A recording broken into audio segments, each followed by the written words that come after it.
everyone. Wait, let me get over here and mute me. I'm going to hear myself talking in a second, maybe. Oh, no, I'm already muted. Yay, okay. Hi. Been a while. Huh. I think Christmas Eve was when I last streamed. I think. No, I think I streamed once since. I don't know. I don't remember. I've been so busy, though, working my ass off. Like New Year's Eve, I worked like 13 hours. It's crazy. But come paycheck, I'm going to be very happy I did it. So, hey, Autistic Show. Hi, Steffi. Hi, Animal Lover. Hi there. First, okay, so it's my birthday. Well, it became my birthday at midnight. So I'm going to start this off with a drink and something really cool that I got from one of the other bartenders at work. First, let me pour this. This is going to be an ugly color because I don't really have much to make a drink with. So but I want to be able to like the taste of it. So there's that. And I think I'm going to add a little bit of soda to it. Yeah, it's going to look like shit. I don't care. All right. But want to see something really, really cool? All right. This back a little bit so you can see it. Okay. I'm going to turn this light off for a second. Okay. So they're not real ice cubes. They're just plastic blocks of ice. Okay. Just make sure that they're activated. Yep. And these only come on when they're surrounded by water.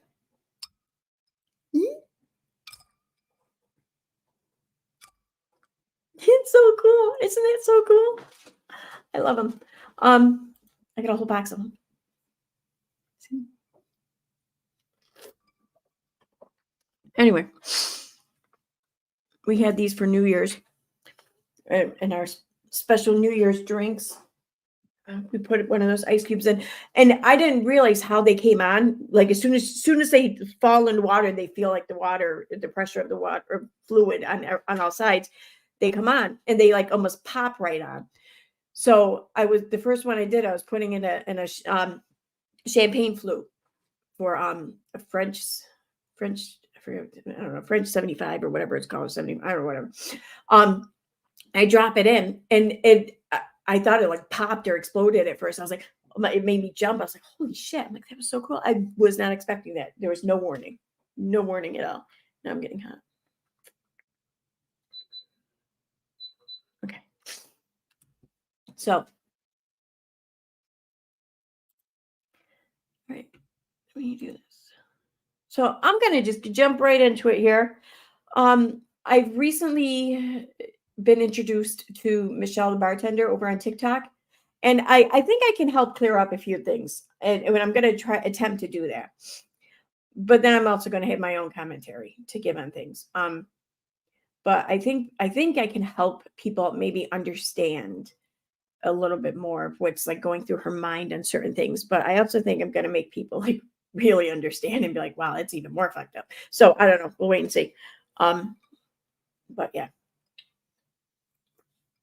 So for those of you who don't know, there's a huge TikToker. She's got like, a few million subs. Who's a bartender. I think she's the last one video I saw, she said that she's been doing this for 13 years. And so she does like these skit videos. And out of all the skits I've seen, I gotta say, I didn't really find many of them funny, but the one series I did find that is just fucking dead accurate, and it's kind of funny, is the drunk math. And that happens all the time. I mean, I can't tell you how many times someone will close out a tap, and I'll, give them their slips and shit for them to sign. And then, they'll write down the tip, and then they'll give it back to me. And I got to sit there and try to figure out what the fuck they wrote down. And you can go by the number on the tip line, which, if that's legible, great. Or you can go by the total. Half the time they're not legible, but more often than not, they're not accurate. Like what they wrote down in the tip line does not equal what they think the total equals. So you kind of have to decipher each one by, well, what did they really mean? And usually, I'll be honest, we just go for the higher number. I mean, so long as it's not like drastically different. We're talking like a few bucks difference. Yeah, we're going to go for the higher number. But there is one time though, bartenders do fuck up and make a mistake. Because one time I think it was at my current job. I think I was there about a month, and I put in a tip, and I meant to put in $15. Well, I put in 1,500, and of course, the person who I had to do that to was the mayor of the village that our establishment was in. So yeah, I I charged our mayor like $1,500 tip, but he meant 15. So, but he knew when he called the next day. He's like, "Listen, I'm no doubt it was a mistake or whatever, but just can we correct this?" So, when I went into work, the manager told me, I was like, well, go big or go home. I don't know what to say. If you're gonna fuck up, you should fuck up with the mayor. So I don't know. I don't know if they appreciated that or not, but it was funny. So it makes a great story now. But what I get, and this really does drive me crazy, is they won't write down on the tip line what it is. Okay. They'll just write in a total. Like, say it doesn't matter what their tab came to or whatever. Say it came to like 1642. And they write on the tip line just 21. Or not the tip line, they write on the total line 21. And oftentimes on the tip line, they'll write the words do math. That irritates me. That fucking irritates me, because now I have to go find my phone. I have to pull up my phone. I have to take the total and then subtract the bill from the total to figure out what the fucking tip is for me to put in on the adjustments. Okay, they're making me do math. That pisses me off. Don't do that. But really, it's almost always a fun way to be pissed off, because you're getting pissed off for having to figure out how much money they're giving you. It could be worse. It could be much worse. But a lot of her skits, though, I really did not find funny. Like when she's not even like mocking really or parroting the customers. Like, she's kind of dragging them, and I don't know, like it's just like there's all in good fun humor, and then there's just fucking mean, and like she's like just over that cusp into mean, in my opinion. Like, just over, like she's not way up in it, she's barely over it, but she's over it nonetheless, in my opinion. So, oh, thank you, Claire. Thank you. Oh, thank you, Flying Mom Laura. Absolutely, thank you. I'm not going to say how much. Don't ask how old I am. I won't tell. I'm kidding. I'm 49. I also don't have makeup on because I left my makeup at work, my makeup bag. So I have no mascara, and I have no glue or adhesive for the fake eyelashes. So I can't do anything with my eyelashes. That's why I look like the way I do. Hi, Marianne. Okay, so we're going to jump on over, and she's recently found herself into some drama, though, into some, I don't know, hot water, I guess. And I think kind of rightfully so, but some of it, though, I think is a bit over exaggerated. And I think I can help break that down and explain that a little bit. Because like she says, she's been a bartender for 13 years. Well, I'm going on 30 years. So I understand what she's saying. And I understand that maybe other people who don't tend bar maybe don't understand what she's saying. And I think it's more than that too. I don't think it's just a bartending thing. I think it's like a bit of it, like an ADD thing or ADHD thing. Like, you're going to have a hard time finding a bartender who doesn't have ADD to some degree. I don't know why, but it just seems like it's a profession that many people with ADD just flock to. And like, it's comical. Like, we joke about it. Like, you can tell what days someone didn't take their medication, because when they're trying to do their side work, or they're trying to set up the bar, or you're trying to break it down for closing, the ones who didn't take their medication that day have like 15 different steps started, and then they're off in the corner, like crying on their phone or something, and it's like, dude, can we finish one? But the ones who did take their medication, just knock them all out one after another. So it's kind of funny, but it's not. No, can't get down. Stop it. You're not going to do this to me today. Go away. Okay. So here's what I'm going to start with.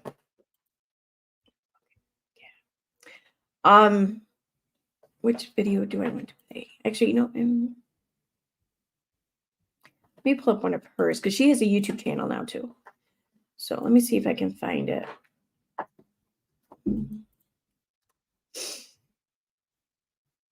Oh no, she probably deleted the video, huh? Yeah, I'm pretty sure she did. Okay, so I'm gonna have to play somebody else's video. I'm gonna go on over to, where's her video? Where is she? Because I like her. I want to play hers. Okay. Wait a minute.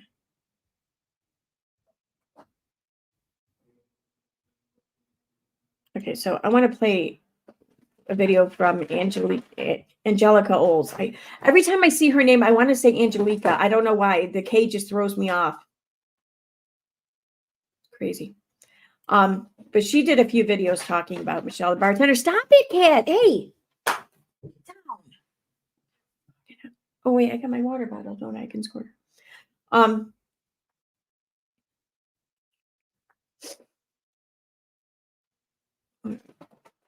my god, I'm gonna kick her. When did she cover her? I just watched her video. There it is. Okay, so there's a couple of things that she's done recently that kind of puts her on the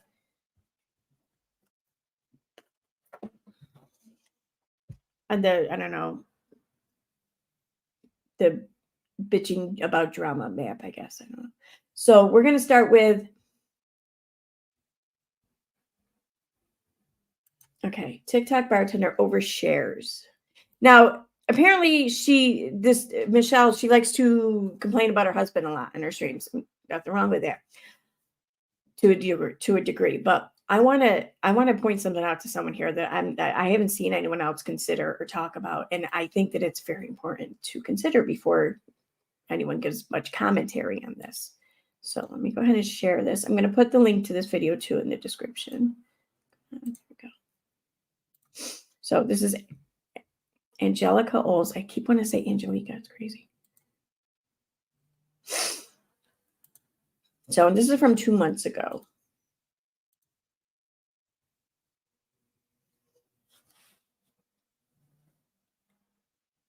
Oh my God, Autistic Shield.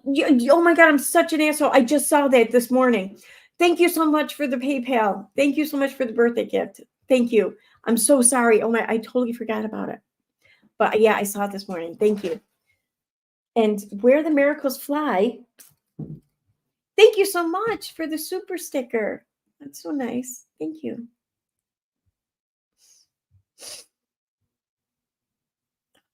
Fucking awesome. All right, so here's a link to Angelica's video.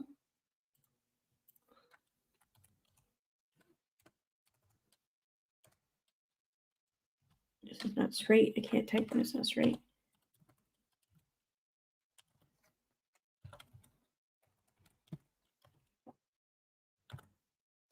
All right, so there you go. And I'll try to remember to put that in the description, but we all know how well I do it with that. Sorry. But it's in the live chat now anyways. So, and this, like I said, this is from 2 months ago. October 11th, to be precise. And this video is about Michelle, the bartender on TikTok, who recently overshared her marriage problems. And it's this one part of the story I want to get to. I'm going to skip over the whole promotion thing there and shit and get to the video. Yeah, here we go. So now Michelle in previous videos has talked about her husband's drinking problem.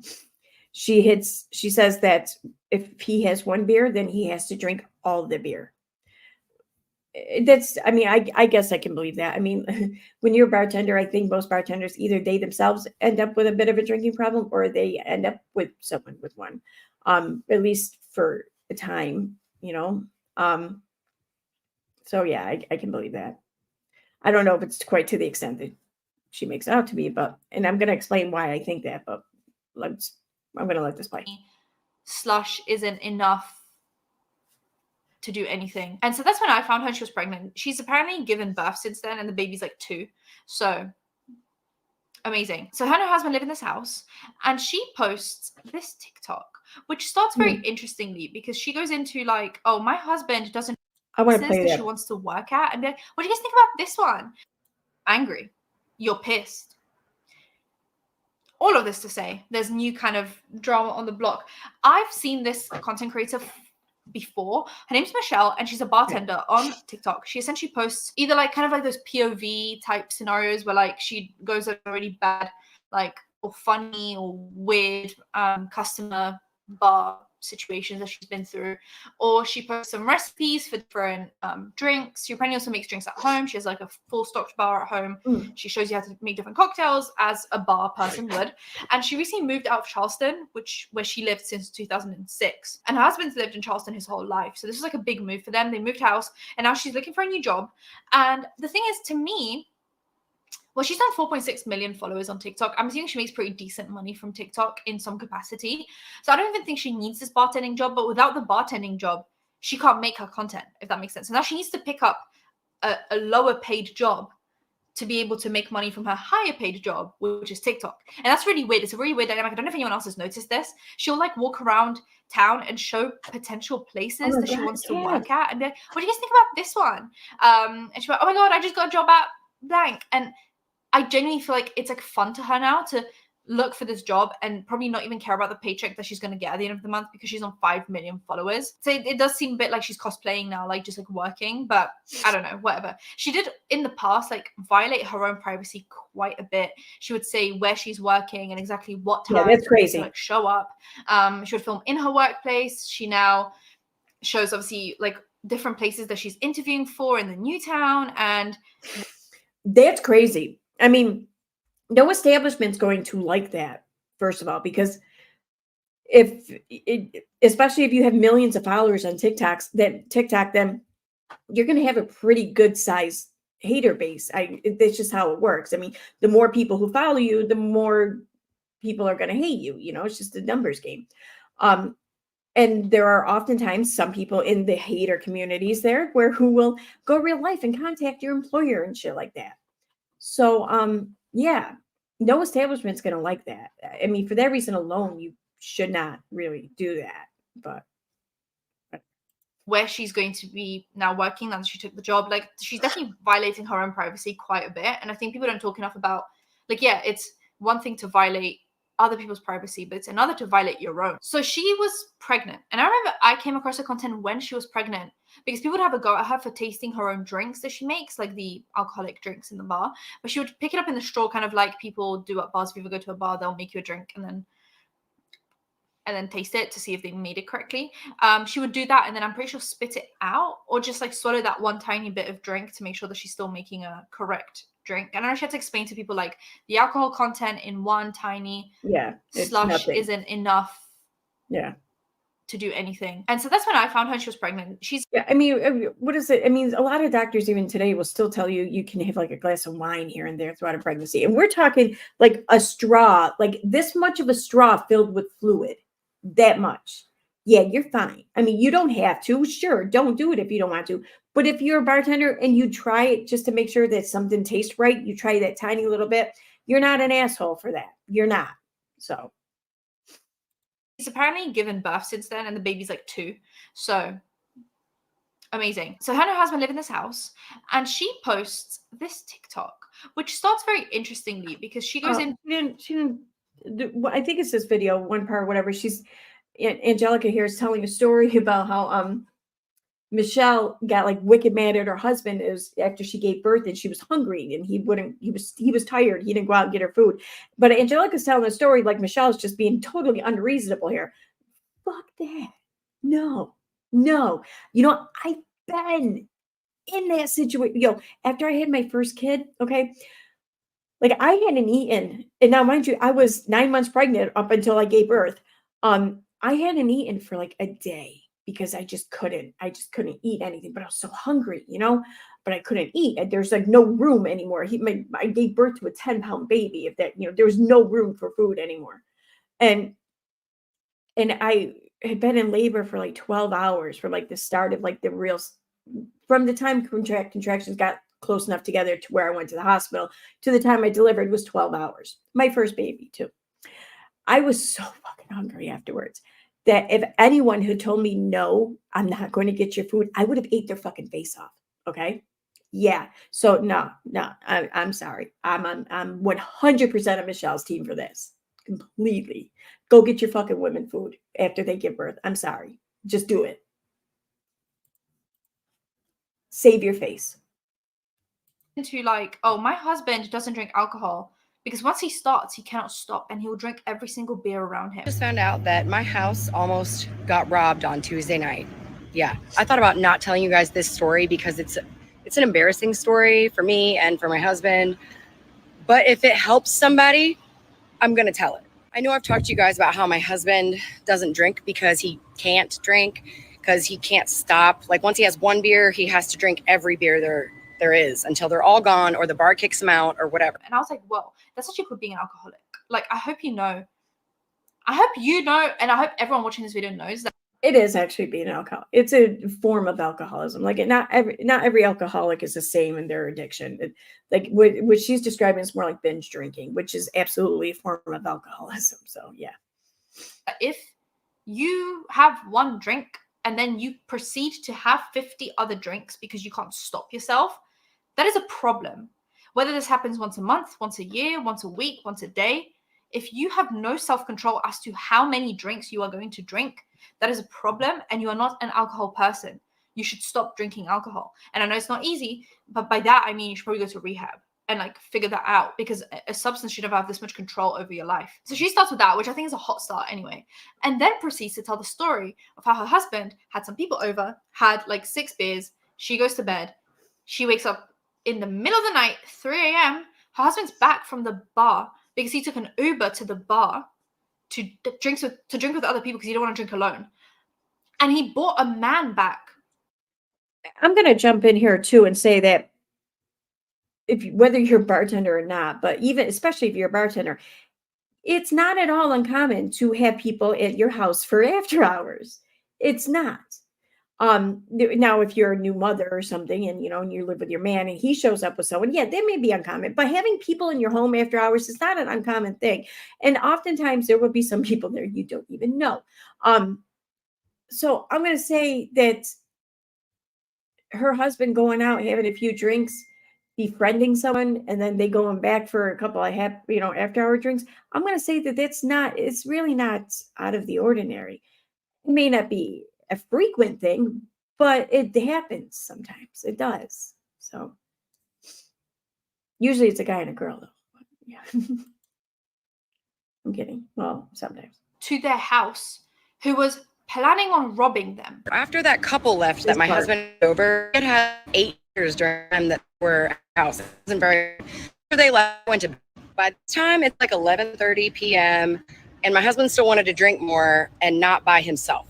So he Ubered up to a bar. I didn't even know he left, you guys. He gets home at 3:20 in the morning. 3:20 in the morning. The dogs start barking, and the dogs don't bark at him.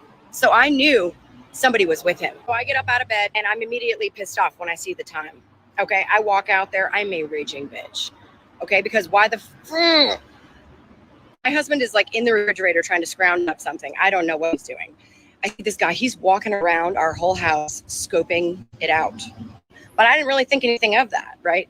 And I'm just trying to get the dogs to stop barking so they don't wake up Ryder, our baby. I'm like, Justin, do you know that it is 3:30 in the morning? What are you doing? Bringing random people over from the bar. Like, what bar did you come from? He starts like mocking me. This is why he doesn't drink. Okay. Anyways, he goes, oh, I should be passed out in a ditch in some bushes somewhere. God, this brought me home. I'm like, Justin, no, we do not do this. And I look at the guy and I'm like, thank you so much for bringing my husband home. I appreciate you. And at this point, the guy is like looking out our back window, like our back door, and he's like texting someone.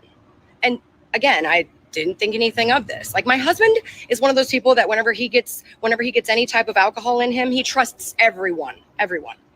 He was like, this guy, he's so nice. And then she had to go to the bar next day. And I'm gonna let this play, and then I'm gonna jump to a quick video real quick and why I don't quite buy this. Like, figure out and apologize and figure out from the bar people what happened. He also charged all of those drinks and like the bar journey on her credit card. So that's how she knew what bar he went to.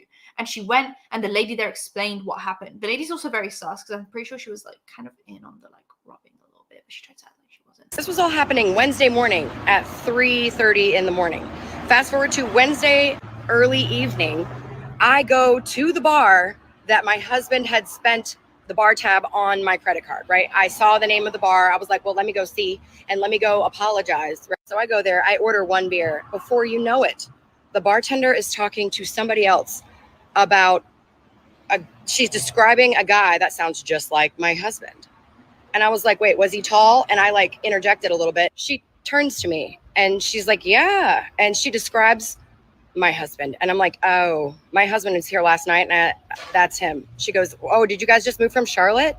And I said, yes, we did. She said, girl, it wasn't my fault. It wasn't my fault. And I'm like, what is she talking about? I'm like, girl, I'm not blaming anything on you. She goes, did you get robbed? And I said, no. What?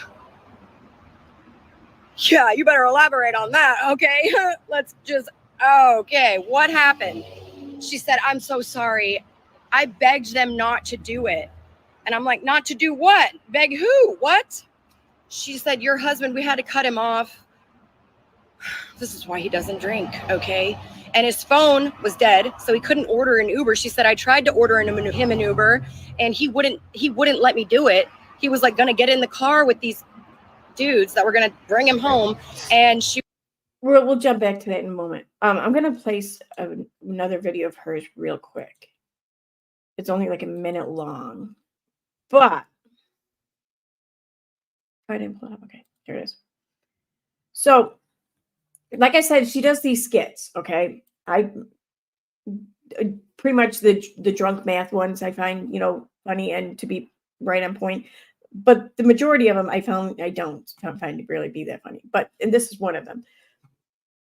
This is also something that has never, in my 30 years of bartending, almost 30 years of bartending, I've never had this happen.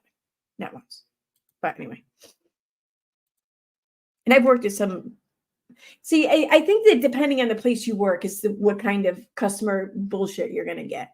And the kind of customer bullshit that she's displaying here, I think is not something you're going to get at your, I don't know, maybe a little bit of a dive bar, but a classy dive bar, maybe, not a more upscale restaurant or establishment anyway. So and I've worked at some pretty fucking divey bars. I've worked at all kinds of bars, really. I've worked at a beautiful golf club once, So, and I've still never had this happen before. So I'm going to go ahead and play it. So she says, Karen needs to speak to the manager because she thinks a tip was entered in wrong. To speak to your manager. Yeah, what's going on? Are you the manager? Yes. Whoever the bartender on duty is the person that's in charge. I need to know who was working last Wednesday. Last Wednesday? It was me. Why? Oh, so you're the one that put a $20 tip in on my husband's $15 tab. Did you ask him about it? No, I just know him and I know that he would never tip that much on such a low tab. I mean, you can try to dispute with your bank, but if it clearly says that on the receipt, then it's a waste of your time because you'll lose. How do I know it clearly said it? How do I know that you just didn't add more than what he wrote on the receipt? I want to see the receipt. Yeah, I can show it to you. So you said it happened last Wednesday. What is the name on the card? The owner has all the receipts and she's going to look it up and then she'll send me a picture of it. It's John Williams. Yeah, I want to see a copy. Yeah, if you just give it a second, she'll send me a picture. Don't worry, I've got time. I'll wait. Oh, look, she texted me back. Here is a picture of the receipt. Well, that does look like his handwriting, and it does clearly say $20. What'd you do for him? I served him drinks. Yeah, but what else? You think someone could pay me $20 to do for them what you're insinuating I did? Well, I don't know. Can they? You know what? Sounds like you need to talk to your husband. You can leave now and tell your husband I said thank you. That would never happen. I swear to God, any bartender ever reacted like that to a customer, even if the customer is completely wrong, would probably be fired. They should be fired, but regardless. So I watched this video here though, and she's envisioning like these people coming back in or whatever to like pick fights with her or some shit like that over stuff that happened. So her telling the story of her being that person who went into a bar, but not to pick a fight, just to apologize for her husband. Like, I'm not buying that. I don't buy that story at all. I completely buy that her husband went out and got drunk and came home with some dude for a few drinks after closing hours. Sure, I get that. I buy that. But I don't buy the rest of it. I don't. And I'm going to explain why in just a moment. Let's go back to the other video though. Like, first of all, like this bartender just came right out, like without the wife saying or doing anything. The bartender just came out and said, "I'm so sorry, it wasn't my fault." Like, no crime has been, accused of having happened yet. Why are you confessing to shit?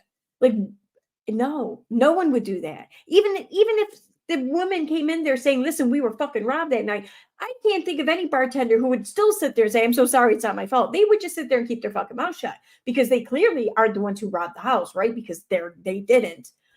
But because they overheard someone say something about robbing someone, they're gonna, no, I don't buy that. Nope. And I especially don't buy it when the woman hasn't even came in there and said that they were robbed. Nope, I don't buy it. She came in there to apologize, she says, but the bartender just came right out and apologized. That's just that. I don't know. I don't buy that. Anyway. I knew that these guys were going to rob him, and I begged them not to do it. What? So that's why that guy was scoping my house out? Huh? Oh, okay. I wasn't mad at her. I'm not mad at her at all. I tipped her very well. I was like, you just saved me lots of things. Why would you not be mad at her? She begged them, according to this story, she begged the men not to rob you. She begged them, which means she had forehand knowledge that a robbery was the goal, was about to happen. And it's great that she begged them not to, but she didn't bother to alert anyone else. And she sure as hell didn't report anything after or during the fact or whatever. She just sat there and kept her mouth shut until she just happened to be face to face with this dude's wife. And she had no idea if a robbery even did happen for sure. She just came right out and apologized to you. No, I don't believe that. I think that that's just awfully convenient. I haven't got my security system installed yet. I had already cashed out at that point. I just had one beer and I cashed out. And I get in the car and I call my husband and I'm like, listen here. Yeah, you being so naive and trusting everyone because you're a dude and you think that I'm being paranoid because I don't want anybody that we don't know personally in our house. This is why. He is taking it so seriously, you guys. He didn't sleep at all last night. I was like, good, as you shouldn't have, because you are you've caused this. You're supposed to be our protector and our provider and everything, and you are not protecting us by bringing some random people over to our house. And I'm like so scared because I'm thinking that. And see, that's what I think that this was all about. The rest of the story, the second part of the story, I think that this was not an accurate depiction of events. I don't think that there was any robbery. I think that she was pissed off at her husband for going out, getting shit-faced, coming home with some dude that no one knew. And she sat there stewing in her, anger and all these, what if scenarios going through her mind. And she had, which I completely understand that. Yeah, fuck yeah. And I think that she kind of concocted this story to teach him a lesson. And I'm not even saying I blame her for it. I'm not judging her for it. I don't think it's the right way to go about it, but I don't think it was completely wrong either. So, but the fact that you're now going on social media and telling thousands, maybe even millions of people the story, that I kind of do take an issue with, because now you're shaming your husband. And I'm not even sure that this story is really factual. So I feel like you're sharing. I feel like you feel emboldened by the effect that this story had on you telling it to your husband, that now you want to make it even more impactful. So you're now telling the world. And that's what I really take an issue with. I don't take an issue with the rest of it, but yeah. So. That they're going to come back at a different time and know, like with other people, not just the one guy, and know what they're going to take. And I'm scared. I'm getting my security system installed tomorrow though, so it'll be okay. They have a baby at home.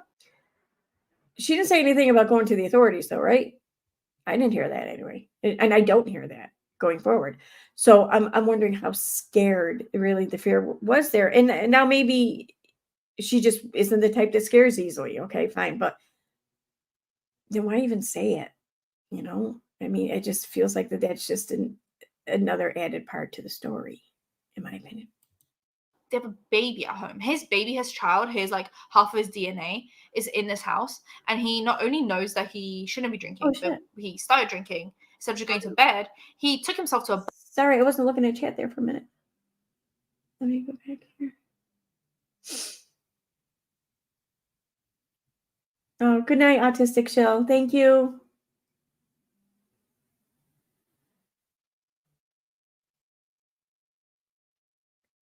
And thank you, everyone, for the birthday wishes. Hi, Nikki. Hi, Claudia. Hey, Teresa. Frankie Frankenstein. Hi. Welcome to, thank you for becoming a member. Welcome to membership. And thank you for the birthday wishes. Hey, Christy.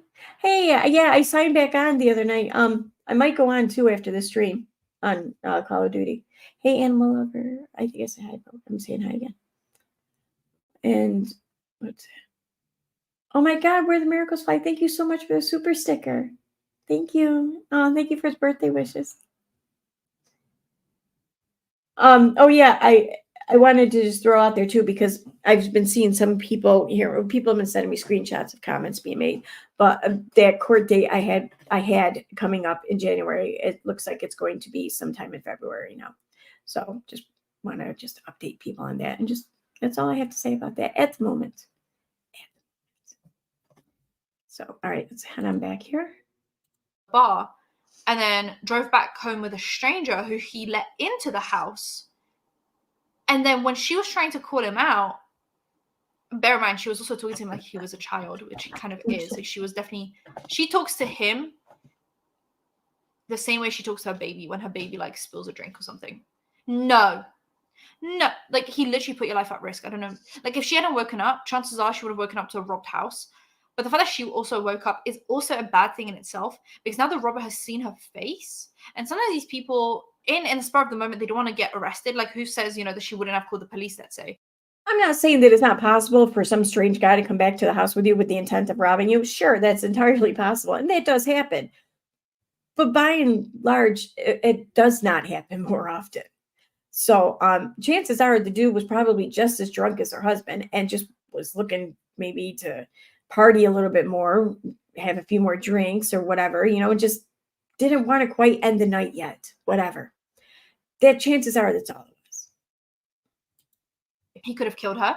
He could have killed the husband. He could have killed the baby. He could have held them all hostage. He could have come back 3 days later because now he's scared that they are going to call the police. He could have come back 3 days later to target them again or kill them or kidnap someone. Like, this isn't just like a, haha, silly, my husband's just so quirky. Anyway, so people start calling her out. People start stitching her. People start being like, oh, yeah, lady. Not for nothing, just from shit that I heard about or read about. If somebody wants to rob you after, you've been out drinking, then they're more than likely going to roofie you or something. They're not going to just follow you back to your home and leaving themselves all kinds of exposure for getting caught for whatever it is they may end up doing, whether it be just robbing you or taking your life, by leaving their DNA and shit at the scene, or being inside your house, or them having their cell phone ping in your fucking neighborhood. There's way too much shit there by just going there that they're leaving themselves open to for being caught. When if someone really has the intent on robbing people, that's usually something that's kind of premeditated. It's not often something that comes up in spur of the moment. Sure, maybe it happens sometimes, but oftentimes, and more often than not, it is premeditated. So I'm going to think that they're going to put a little more thought into how to decapacitate their victim. And that's when people get roofied. Well, not the only time, but actually, I think that more people end up getting drugged or having their shit spiked for that reason than anything else. Like there's like all kinds of like crime syndicates and shit that operate throughout the country that do this. It's crazy. Like usually they're run by like street gangs and shit like that, but it's insane though how fucking big this network is. Just allegedly, I don't know. You should have kept this one to yourself. Like this should have been between you and your therapist. Like this is not for TikTok. I just found out that my house almost got robbed on Tuesday night. Yeah, I thought. No. Oh my gosh, this story, pobrecita. Look, I don't know her, but I truly feel in my heart, these are the kind of stories you keep to yourself. And she responds to one comment that tells her to divorce her husband, and she goes on a rant. She's This part pissed. too. She's like, why do you guys, well, she starts with like people having no sympathy for people, that people make mistakes. Her husband made a mistake and he hasn't slept since like it happened because he's so stressed out about it. We should forgive him and he should be forgiven because he's feels really upset about it and he never does this. See, that kind of makes me feel like the intended goal of her telling this story to her husband has served its purpose. It has played out into fruition. So now she needs everyone to just forget about it because she, it served its purpose. I don't know. That's how it sounds to me.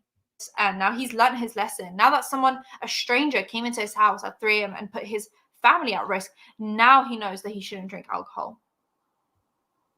Even though she in her first TikTok said, my husband can't drink because once he starts, he cannot stop. So like, we actually knew this.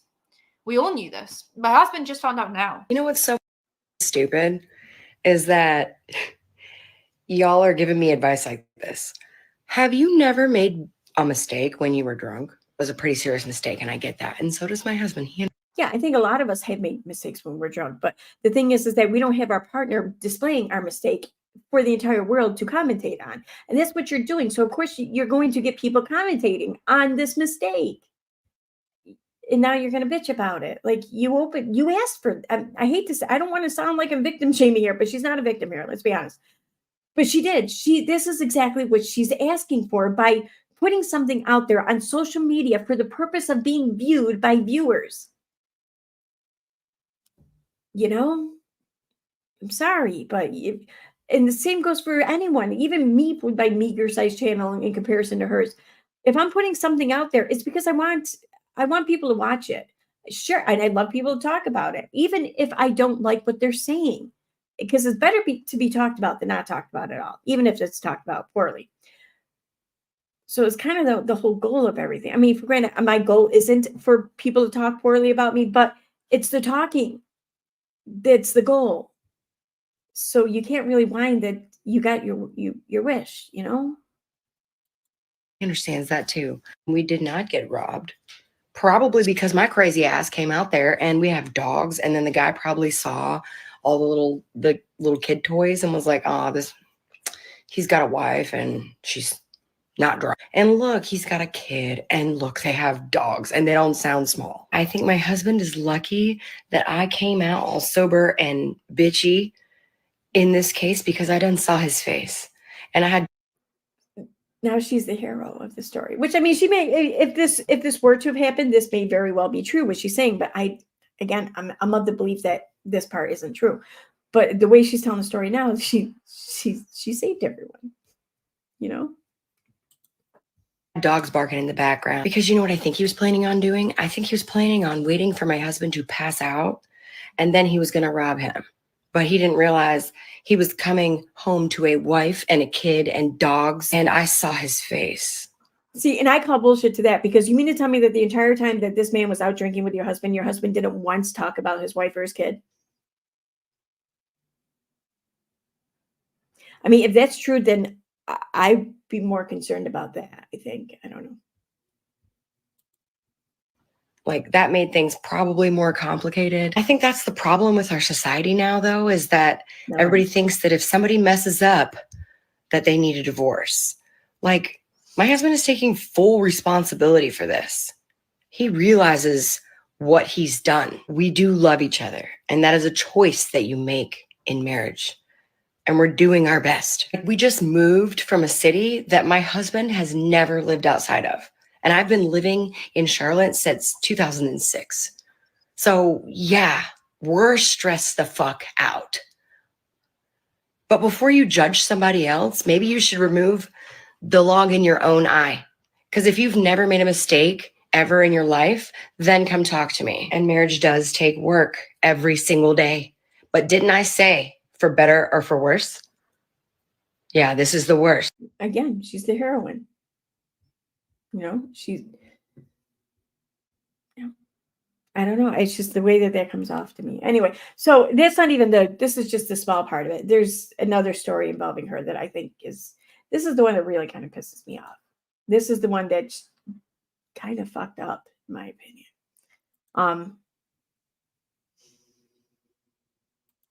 Like I can't. I wouldn't want to talk like this about any customers or anything.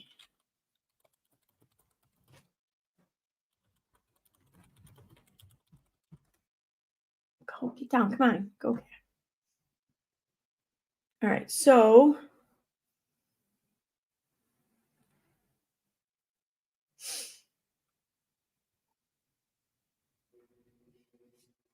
where's the one?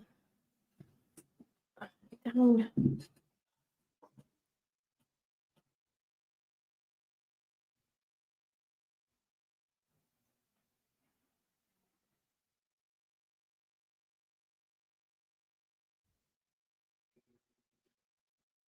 Wait, was this? Oh, I didn't see this one. I want to watch this one. All right.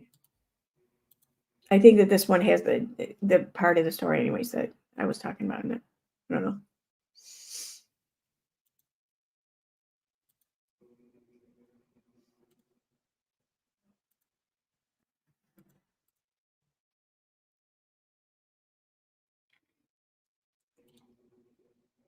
And no, yep.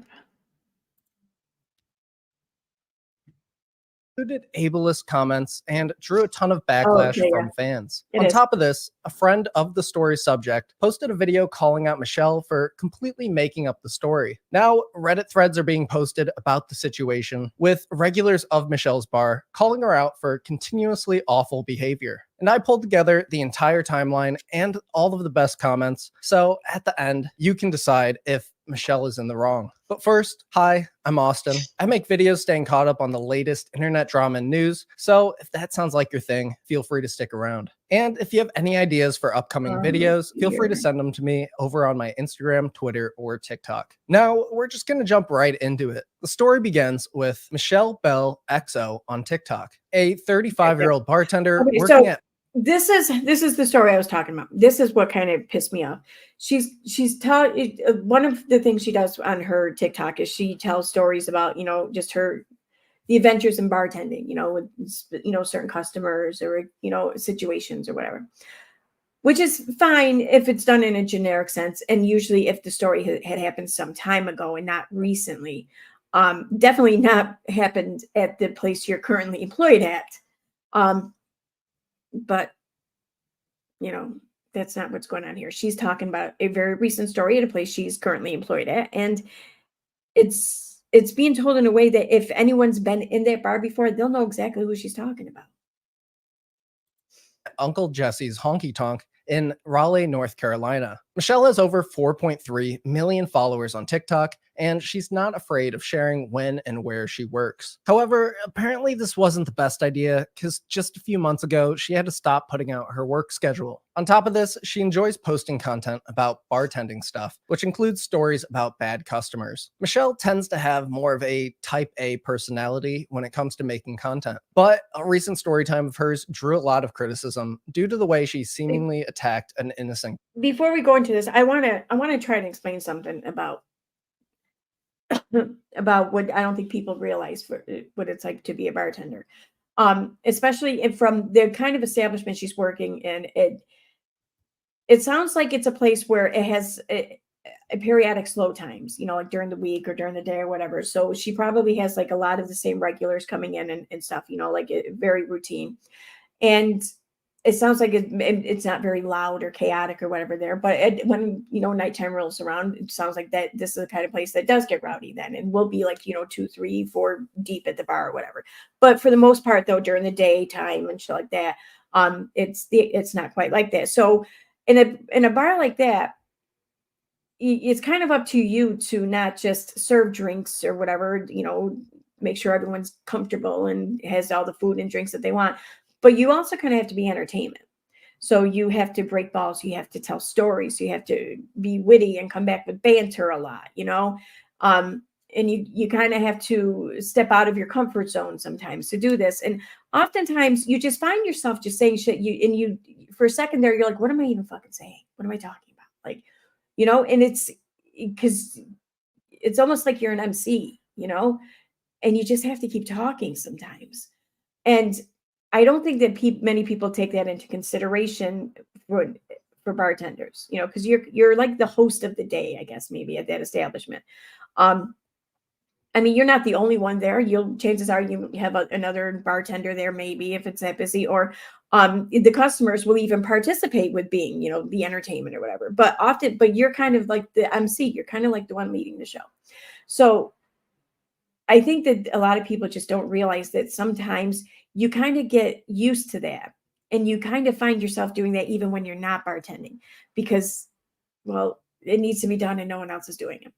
And I think that that's kind of what she's doing when she's making these videos. She's trying to engage with her viewers and trying to be, you know, the show or whatever. But I don't think she really stops and thinks about what she's saying. I don't. I'm not. It's no excuse. Don't get me wrong, because what you're about to hear is fucked up. I don't care. No matter what, it's fucked up. But I do think that if people just think about that or realize that or understand that a little bit better, then they can just understand how talking about some shit like this can happen, even though it shouldn't fucking happen, you know? Girl. It's titled The Crazy Water Bee Bartender Story. And this video was uploaded It's not on even a funny December story. 2nd. Normally, I don't call people out in this way because I don't want them to come back up and like know that I was talking about them. But in this case, I really don't care because this woman that I'm about to tell you does not ever order anything from us, and she's never tipped us. Okay, right. Yeah, they're right there. There's a lot of people who come into bars who don't really drink, who don't spend any money really, and who don't tip, but they end up generating revenue nonetheless because it's something about them, and somehow they get people to come in, or they get people to hang out and buy them drinks or whatever. You know what I mean? So you don't really want to be a bitch to those people because they can kind of help your business, you know, for an establishment, especially for a bartender. And especially if it's another woman, you know, just you look out for each other like that. I think you don't give them shit. And I know, like, a lot of people will say, well, she was drinking water, though, you know, you don't have to tip or whatever with water. And you don't. But it is customary, though, if you are knowingly, you know that you're going to be in that establishment drinking water the entire time you're there. It's still kind of customary that the person will throw like it to at least $2 down, $2 to $5, depending how long they're going to be there for. It's not unheard of, but it's only $2 to $5. So you being out there $2 to $5, it really isn't worth you making a video about it and pissing everyone off in the process, in my opinion. Right off the bat, what is going on here? Does she have a ring light set up like at the bar? I'm not lying. Every single night that I have worked, she has come in. The first night that I met her was my first day. I walk up to her and I'm like, hey, what would you like? And she's like, She probably has something like this. It's, you know, it charges. I think it's dead right now, though. Yeah. And it just clips right onto your iPhone. And so it's probably something like that she's using. I'm thinking, I was like, okay, well, let me know when you're ready. I'll come back to you. I come back to her. She goes, I'll just take a water. I'm like, okay. And the other bartender was like, we call that girl Crazy Water Bitch. This is so weird. I don't understand what's so immediately wrong about ordering water at a bar. And it's bizarre to out your coworkers for bad talking customers when and that's not even a really clever name, Crazy Water Bitch. Like, if you're a bartender and that's the best you can come up with or something like that, then I don't know. You can come up with something better than that, you know, like fucking, yeah, we call that Hoover Dam or something. You know what I mean? Just something better than Crazy Water Bitch. everybody knows exactly where you work. I was like, what? She goes, she never orders anything but water and she never tips us.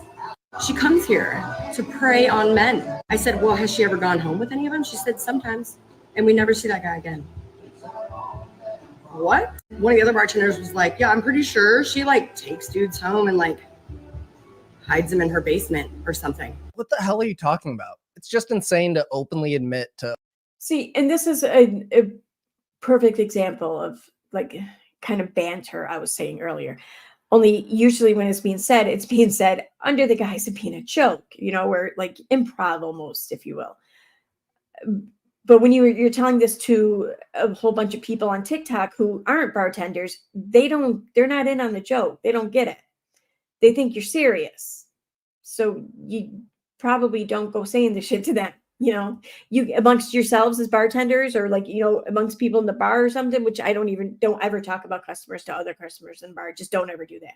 But my point is that if you're going to tell a story about someone, say it's not a customer, and you're going to say some shit like that, and as a bartender to people at the bar, that's different. People are not going to really take you seriously. People know that you're saying shit for the laughs, you know, but they don't know that on TikTok. They think you're serious. So, and I don't think she's really serious when she's saying these things. I don't. I hear her talking, and not 1 second did I think she was serious. But I understand that other people will, and she should be more aware of that, I think. Over 1 million people that you and your coworkers are terrible people. But at this point, I don't want to throw any of the other Uncle Jesse's bartenders under the bus, because at this point, I'm pretty sure Michelle is just completely making up the story. One time she left her phone up on the bar, and I get it and I look at like the picture. You know how normally it's a picture of your dog or your kid or your like nephew or you and your family or you and your husband or something. This picture was of her standing in a dressing room with this face, like this. Man, who cares? I don't understand. Like, all right, sure, that's kind of a weird picture to have on your phone, no doubt. Okay, but I mean, like, I could totally have seen like my mom having that picture on her phone. You know, just she was a boomer, though. You know, I mean, so if someone's not really that's, I don't know, that's skilled with technology or devices or whatever, then I could totally see that being someone's picture, you know, because especially if you don't have a husband or you don't have much family or you don't have a pet or something, then what the fuck are you going to put there? What, some sunset or something? You know, I don't know. What she's actually upset about. Yeah, it sucks if she never tips, but it's wild to be this rude about a random customer. Like, oh my God, it's crazy, what a bitch, you guys. I don't think she's on the spectrum or anything like that. Yeah, right there. It's just Okay, I'm going to let this keep playing. strange thing, but yeah. What do you mean? I don't think she was on the spectrum. Hello? She just described a serial killer and then directly compared it to being autistic. But yeah, that's how it sounds. And I don't fault anyone for being of that belief or whatever. I don't know. I think that it's also possible that when she said that, though, girl, why'd you say that? Like, no, just don't fucking say that. But I think that her reasoning for saying that was because she just got done describing what her picture looked like on her phone. And I think that she was trying to paint a picture of someone who was clueless, looking awfully awfully rigid in this picture, and not really knowing how to take it or whatever. And I think that she was thinking that she was describing someone on the spectrum in that manner. I could be wrong though, but I think that that's a possibility. But either way, I don't care how you meant it. Just don't fucking talk. Just don't just stop it. Don't do that. Let's not start fucking talking shit about people with autism or people who are on the spectrum, or definitely let's not fucking diagnose people with it. You know, just no, don't do that. Yeah. that was Michelle's video, and the situation only blows up from here because many people in her TikTok community were not happy about the things she said. Michelle, sweetie, come on. The spectrum comment was inappropriate. You're embarrassing yourself. Some people don't drink alcohol, Michelle. Hope this helps. Homegirl is about to be fired. LOL, the Google reviews are crazy. If the owner sees this, I would never visit this bar. Making videos about customers? Oof. I really don't think your comment about her potentially being on the spectrum was appropriate. Really disappointed to see that on your page. And later the same day, somebody posts on r/TikTok gossip sharing a response video from a friend of the girl Michelle was attacking in her video. This was later removed by TikTok, most likely for bullying and harassment terms of service reasons. Hey boys, get ready with me while I'm absolutely furious, okay? So everyone knows my favorite bar is Uncle Jesse's. It's in Raleigh and 5 Points. We love it, everyone there. Hold on. Almost everyone there is awesome. I've been going literally every single weekend, every single night since they opened back in April. Okay. I literally go every single weekend, every single night. This is Spears No Beer. I'm sorry, I just checked out chat, and Sunshine and Rain says there's that drug that they blow in your face and you do anything they ask. One person moved all their stuff out their apartment. Yeah. Devil's breath, I think is, or that's the name of the tree that it comes from. There's a tree like in South America, like I guess parts of Florida will grow it, Mexico and like Colombia and shit like that. But it's like a mangrove kind of tree, I think. I might be wrong about that part, but I think that's what I heard. But like there's like every part of this tree wants to kill you. Like if you're just standing under the tree, breathing in like the pollen or the sap or whatever, it can kill you.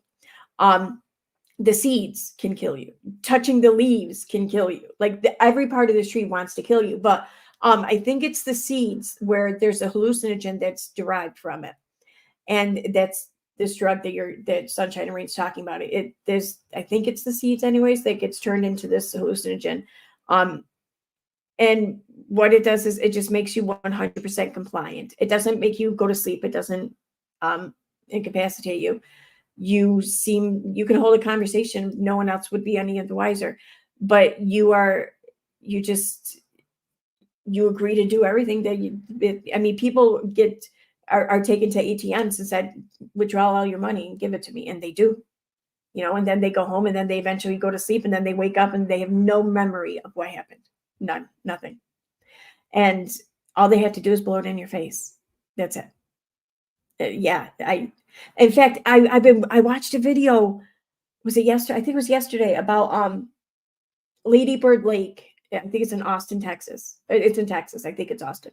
But Lady Bird Lake is the name of it. And there's been all of these, like over the years, a lot of suspicious deaths and everything have popped up from people like allegedly drowning or whatever in the lake. But the circumstances in which this happens, it's just awfully suspicious. But long story short, it was a long video, but long story short, it's landing on the conclusion that it's something like that's occurring, but not everyone can tolerate the drug. They're thinking that not everyone can tolerate the drug, or there's a mishap while the person's on the drug and they end up dead.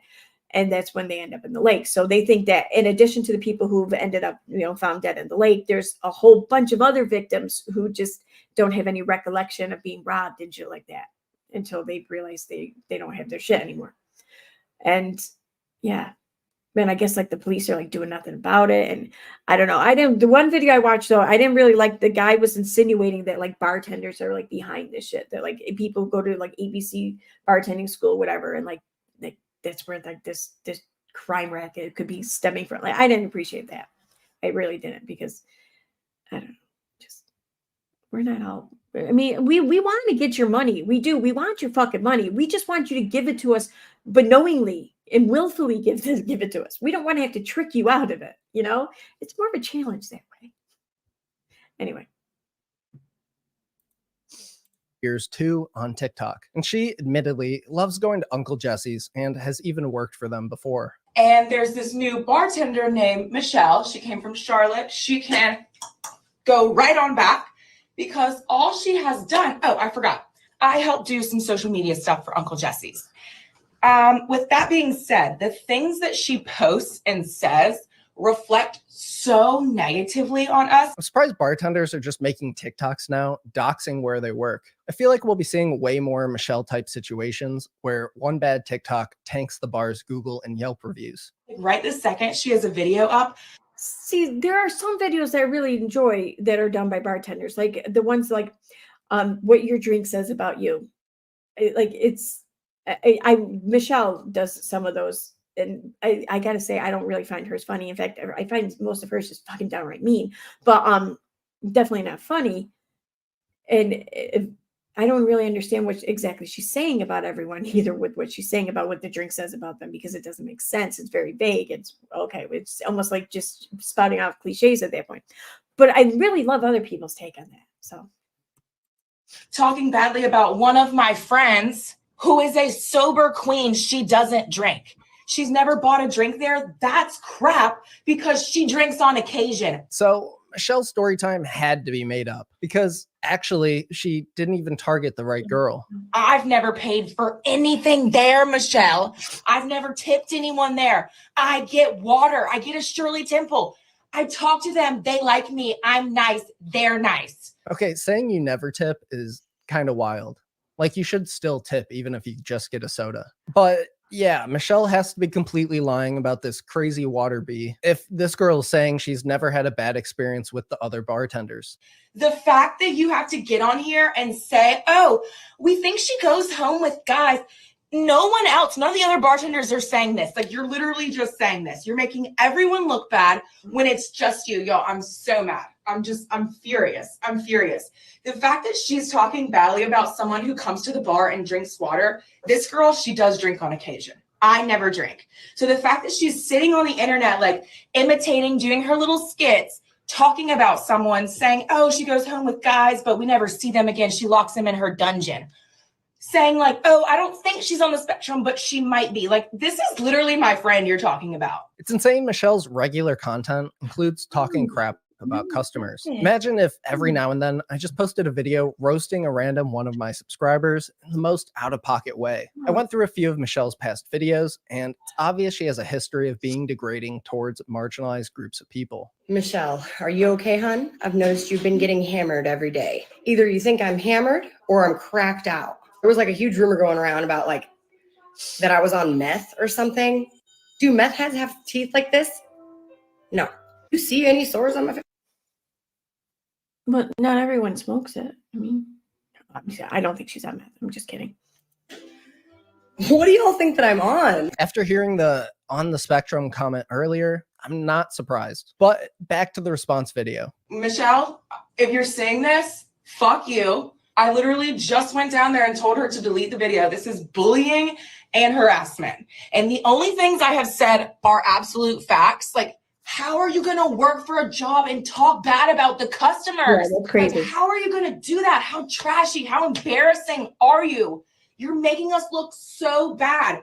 You must understand that. And she wraps it all up by sharing some juicy but unconfirmed details about Michelle. Plus, she's always drunk working on the job. We've gotten comments on Instagram about that, slurring her words, reeking of alcohol, the whole 9 yards. Michelle, stop talking shit about people who go to the bar.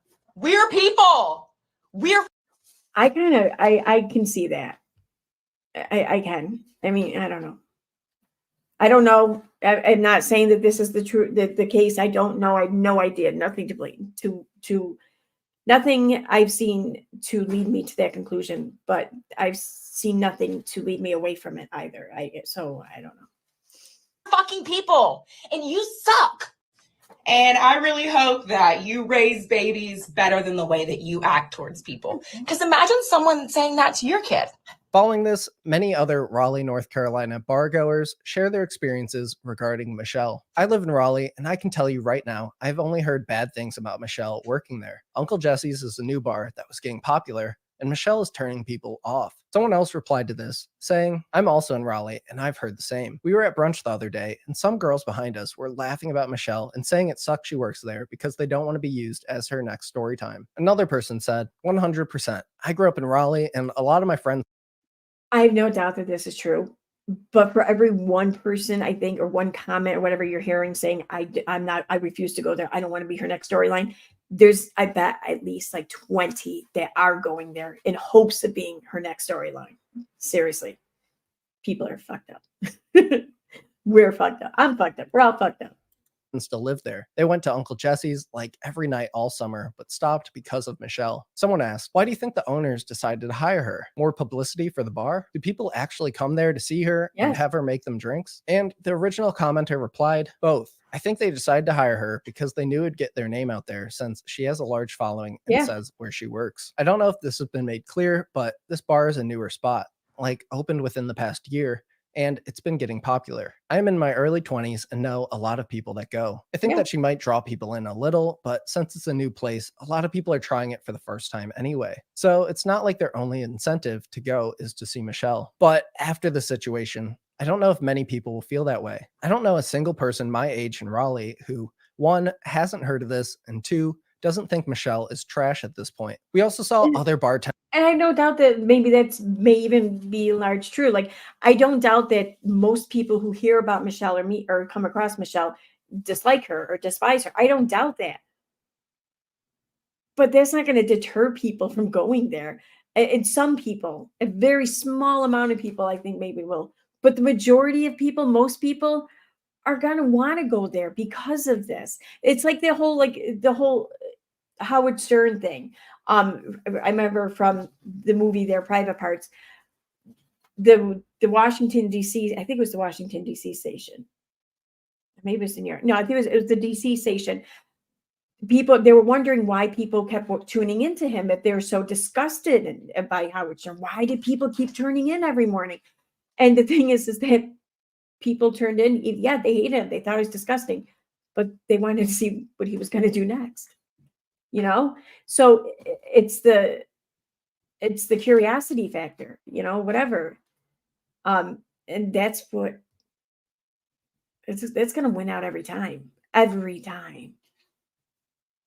Bartenders weighing in with their opinion. I'm a bartender and I would get canned so effing fast if I made a video about regulars and posted it like this. How is this clown still employed? Nobody wants to go to the bar where the bartender is going to post about you later if you meet men and drink water. As I mentioned earlier, TikTok took down the original Spears No Beers 2 video regarding Michelle. But the next morning, she posted this update regarding the situation, where she clears up a few more misconceptions about the story. Another misconception, no, the video was not about me. It was about this girl that I've met there, and she is different. And she'll tell you that she's different, but that does not give you grounds to just absolutely rail her on the internet.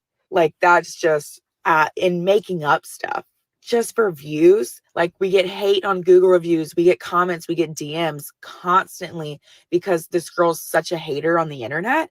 And people are like, we're scared to go to Uncle Jesse's. We don't want to go anymore because they're scared Michelle's going to make a video of them. Then she describes an in-person interaction she had with Michelle following her posting the storytime video. So when I saw that video, I went down to Uncle Jesse's in the middle of me getting ready.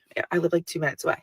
I walk in there and I'm like, Michelle, I saw your TikTok. That's about my friend. Take it the fuck down. This is ridiculous. Like, you're saying that she's borderline on the spectrum, that like she's a murderer. Like, where are you getting these ideas from? Like, I'm like, she's a sober queen. She drinks on occasion. I never drink. I'm like, just because we don't look the same, does that give you any reason to think that she's weirder than I am?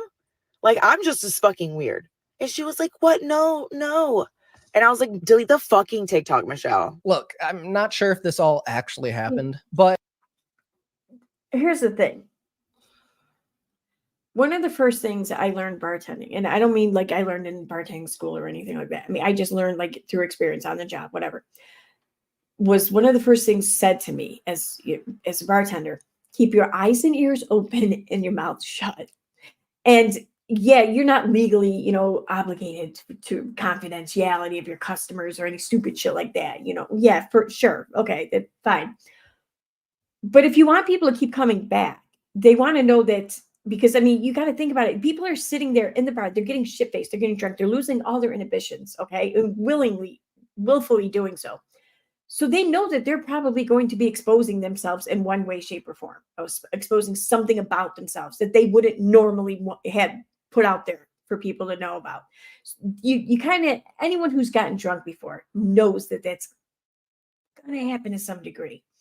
So if you are hanging out in a place where you have every reason to believe or suspect anyway that whatever it is about you that's likely to be exposed could end up on the internet, well, then yeah, you're going to be a little less likely to go there and get shit-faced, It's a novelty thing. A lot of people are going to keep going there and shit because they want to be maybe mentioned in a video, but not in a life-ruining kind of way. But if you're there, you're hanging out with a bunch of friends or something, or a bunch of guys are hanging out, and one of them's married and they end up flirting or whatever with this chick, or maybe even kissing them or some shit like that. Well, they're not gonna want that shit there. They're not gonna want to be exposed there. They're not gonna want to do that shit there. So it's the kind of bar where maybe you start off at having a few drinks, but the majority of your drinking is done somewhere where you can trust the bartender's not going to upload shit to fucking TikTok the next day. I'm not saying that the person who's cheating on his wife by kissing some other chick doesn't deserve to be outed. Sure, he does. Sure, or she, whatever. Sure, they do. I'm just saying that this is how people think. So they're less likely to leave the opportunity for something like that to occur in front of Michelle, you know? So she is kind of breaking a cardinal rule there. I mean, you can tell a story or whatever, but even her stories that she tells, like, I'm going to pull one up here. Like, it's just, I don't know, man. It's not a good story. It's not a funny story. Like, you're not even like you're not trying to draw some humor out of this situation. It's kind of sad, but let me pull one up. Because I was listening to a couple of these and I was just like, why is she sharing this? This isn't cool. Oh, okay. Let me go to my history. Okay.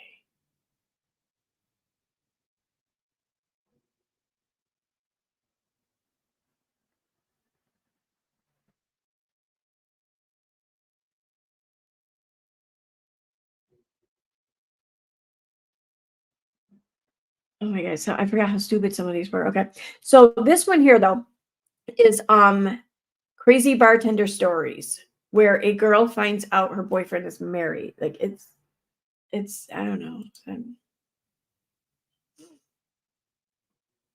These are short videos. This one's only a couple minutes long, but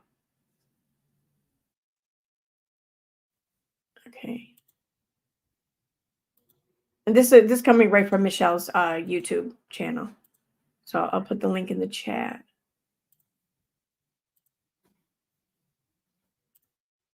This girl comes in and she orders a double Tito's and Diet Coke. And then I remembered her because that is not a very common drink order. Sure, she had it's not. come in about 6 weeks prior and she was crying because she had just found out that her boyfriend was married. I was like, oh man, that sucks. So 6 weeks prior, that happens, okay? And she gets wasted. No shame, because I probably would have done the same thing. Fast forward about 6 weeks, she comes in again. This chick starts walking around to every single guy using the same story that she just found out that her boyfriend is married. She's trying to get anybody, any of them, to go home with her. She starts like rubbing dudes' backs. Guys are coming up to me telling me that she's crazy. And I'm like, do you want me to say something to her? And they're like, no, don't say anything to her. So eventually she finds this regular that's sitting at the bar. He's pretty quiet. He keeps to himself a lot. But she finds I can't let the cat sit in my lap because she doesn't fit in my lap anymore. She's too big. So she will start to fall off and then her nails will dig right into my leg. That's why. So when I'm done streaming, she and I go curl up on the couch. So that's why though. him and he looks like he's enjoying the conversation. So a little while later, I overhear part of their conversation as I'm like walking by. She goes, you know what I want to do? I want to go. And she starts telling him everything she wants to do to him. He looks away from her, looks at me. He goes, Michelle, I'll take my check. And I was like, yeah, no problem. So when I said earlier that I could see maybe drinking being an issue or something with her, this is a big reason why, because as she's putting on her mascara, it kind of looks like she's got the shakes a little bit. I don't know. I'm not saying that that's the case. I don't know. It could be she's just, I don't know, hungry or something too, for all I know. I don't know. I'm not a professional here making any kind of determination. I'm just saying that it's kind of noticeable and it's a little bit more than just normal kind of shaking, you know? So I think maybe something that has a cause for it, a reason for it. What that reason is, I don't know, but it's a possibility. So problem. I look at her and I'm like, do you want to close out too? She was like, yeah, I'll close out too. I give them their tabs and she holds hers up in the air and she goes, oh no, he wants to pay it. We're going to call this regular Sean. Okay. That's not his real name, by the way, but he wants to pay it. And I was like, oh, but I already ran the card. She goes, so you can fix it. You can fix it. He wants to pay. And I look at him and I'm like, is that true? Do you want to pay it? He goes, well, how much is it? And I look, it's $53. He goes, well, yeah, that's fine. So he hands me his card back. I refund the tab and then I re-ring everything back in that she had. And then I run his card and then they leave. I see them outside of the window, in the front window. I see them out there making out. Then she gets in his car and they drive away. Oh, and also I heard her ask him at least 3 times if he was married. Homegirl was making sure he wasn't married. Less than 10 minutes after they left the parking lot together, he comes speed walking into the bar, okay, right up to me. And he goes, Michelle. And I'm like, what? What happened? He goes, I just want to let you know that I did not go home with that girl. And I was like, well, clearly, because you're standing right in front of me. I said, what happened? He said, I got that woman in my car. And the longer she was in my car, the more that I realized that I didn't want her to be in my car anymore. So he said, I just took her around the block and brought her right back here. And then here she comes right behind him, speed walking up. I was like, oh God. She comes right up to him. She's calling him baby, hanging on him and stuff, kissing him. And I was like, Sean, I think she's cut off. Like, I was going to cut her off, but now that y'all are back, but I said, I'll give you another drink. And he goes, yeah, I'll take another drink. And then he leaves. She stays for an extra hour and a half trying to get any guy. She didn't care what guy it was, trying to get any guy to go home with her. Why are all these empty? Dang it. So then she starts taking pictures with every guy there and sending them to her ex-boyfriend. And I'm like, girl, it's time to move on. Like, why are we doing this? A little while later, she asked me to pay her tab. She was like, I need to tab out. And I was like, girl, you already closed out. She said, no, I haven't closed out. And I'm like, yes, you have your card. I saw you put it back in your wallet. She goes, well, who paid my tab? I said, Sean did. She goes, who the heck is Sean? See, I was like, oh. I just caught that though just now. She's like, you already closed out. She looked, her card was back in the wallet. Well, who paid my tab? Like, she didn't say anything. I don't know. Her retelling the story is insane. So and so paid you. I don't know. I don't know. It seems weird. The guy that you were outside making out with, she said, I didn't make out with him. And I was like, girl, I saw you. She was like, I might have just like gave him a, that's it. So he paid my tab. I can't believe that. I was like, girl, you made him pay your tab. What are you talking about? So once we closed, she said, where should I go? And I was like, honestly, girl, you probably should go home. But she wouldn't take that as an answer. So I told her to go to this place called the Blind Pig. I was like, there'll be plenty of guys there for you, y'all. She asked me like 5 times what it was called. I was eventually like, girl, the blind, like can't see pig, like, and she goes, oh, can I type it in my Uber? And I was like, please do that. Yes, please do that. And then she asked me again. I was like, let me see your phone. I'll just type it in for you. Here you go. Your Uber will be here in 7 minutes. It says, have a good time. Like, Okay, so she just told a story there. Okay, this woman's just totally shit-faced. So what she do, she ships her off to another bar called the Blind Pig. Just go, yeah, it'll be fine. And then there's this story.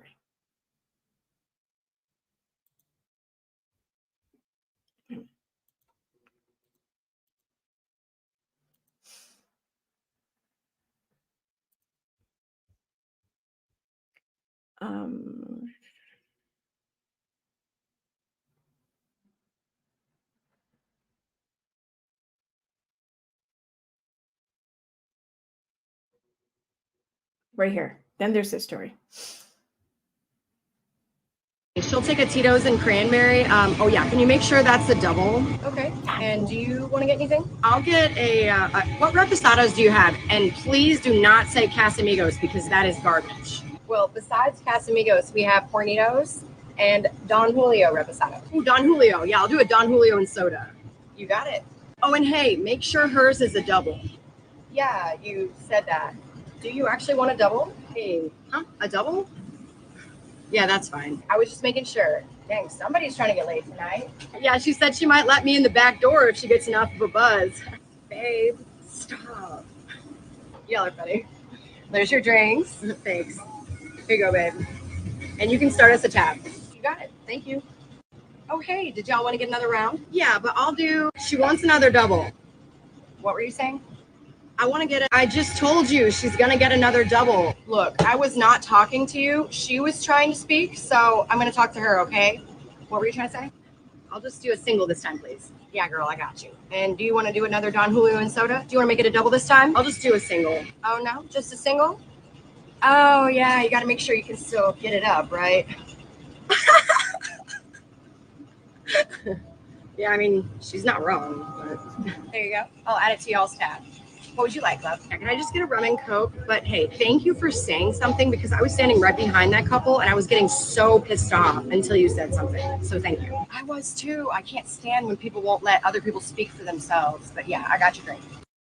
See, they just, I don't know. I was like, so you're looking out for, I mean, and I don't doubt that she does this because I've done this on often, really. Someone will come up and insist on like a girl or a woman or whatever getting a double, or even vice versa, insist on someone getting a double, and they're like, I don't really want a double. I don't pay attention to what the person insisting is saying. I'm paying attention to what the person drinking it is saying. What would you like?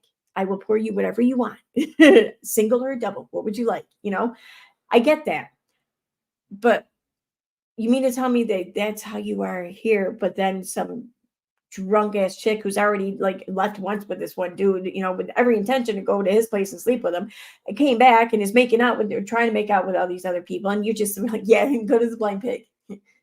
Like, I don't know. I mean, I get it. Like, what more could she do with the drunk girl? I get it. Not really much else, you know. But I don't quite think shipping them off to the drunk pig or the blind pig, whatever it was called, is quite the right answer either, you know? Just saying. Anyway. So this is Michelle, the bartender on TikTok, and she's gotten a lot of attention lately because of the story there about the one female customer that she questioned whether or not was on the spectrum. And why is it like that? And also because of all the oversharing she's done regarding her husband and stuff. Oh, and there's also she's like kind of ventured over into like the mommy blogging kind of area. There's a video or something, or there was a video where she's trying to get her kid to use the potty or whatever. Only it's a little too invasive. I guess I haven't seen it, you know, like any commentary I've seen on it, they don't show the whole image because it's not something that really belongs on YouTube. I get that. So I have no idea exactly what the original showed, but really, if all these other channels are finding just cause or just reason to pretty much clip out the majority of your picture there and your video, well, then yeah, there's probably some shit to question about your life at that point. This one creator, Radiant Brit, covered it, and I love Radiant Brit. I think Radiant Brit was a little bit harsh with her, though. Said that pretty much called her a horrible mom. Now, this was a horrible decision to make as a mother, no doubt, absolutely. I don't know if she's a horrible mom, but it's not looking good for her. I'll say that much. That's true. So yeah, and that, I don't know. I've always kind of felt that way though about mommy bloggers and shit. All the shit that they would show. That even if your kid's not on the spectrum or anything, just even showing your kid having a freak out or a temper tantrum, like, why are we doing that? You know, I mean, I could never have done that, and I don't mean even if I could somehow get over the whole exposing of my kids or whatever, I wouldn't want to have cameras in my house displaying the inner workings of my household to the fucking internet. Because I mean, I had 2 kids under 2. Okay, like they were only like 15 months apart, and I had a 7-year-old. Yo, my house for like a good 5 years there, my house was never fucking clean. Like never. The sink was never empty of dishes. Never. You know, there's just oftentimes many rooms in my house just look like a bomb went off. So why are people inviting cameras in on that shit? I wouldn't be able to. Oh my God. I wouldn't. There's no way I couldn't do it. Like it's giving me anxiety even thinking about it. It's crazy. Anyways, all right, I'm going to go and head over here to chat. I haven't been here in a little bit. So let me see here. Hey, Sally. Thank you. Hey, Mousy Files. Hey, guys. Always with you today. Thank you. Into the Mystic. I don't know what you mean there. My only autism, you are a pro at diagnosing, right? I don't know if you're talking to me, but I'm not a pro at anything when it comes to autism. Like that is something I have very, very little knowledge in. Like I don't know anyone who's autistic. I haven't had any experience with it, so no, I don't have any experience there. Which is why I really try not to talk on it at all, because just I'll fuck it up.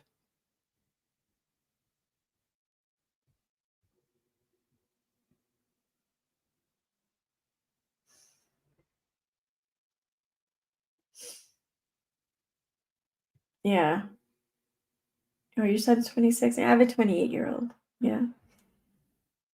It is crazy. I mean, this doesn't shit like this doesn't happen in all the most bars, and I think it's really only like the major cities, touristy parts, anyways, that you'll hear of shit like that. Like your average city, no, I don't think anything like that's really happening. But like we were talking earlier with the drugging of people and shit. But yeah, it's crazy, you know.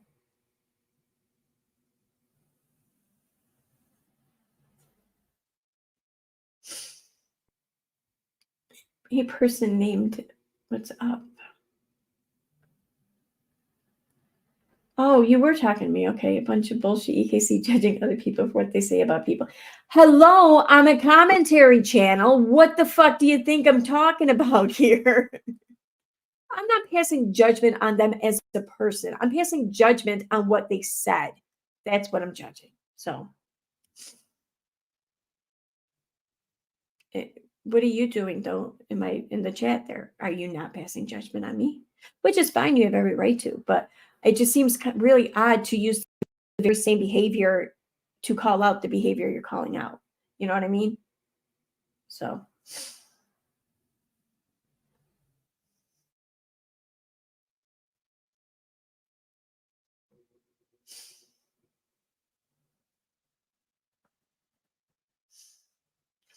Yeah, it wasn't just me then. Good. Feeling kind of breezy says, half of TikTok is talking about this chick. I've been trying to catch up and figure out what's going on. I didn't find her all that funny from the few clips I saw. Maybe she's just not for me. I didn't find her that funny either. Yes, I do have a mirror. I have several, in fact. Thank you for the happy birthday.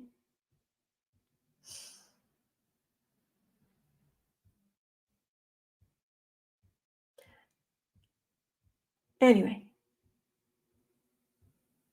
Oh, thank you, JLB. Into the Mystic, do you want to come up on panel? Just let me know.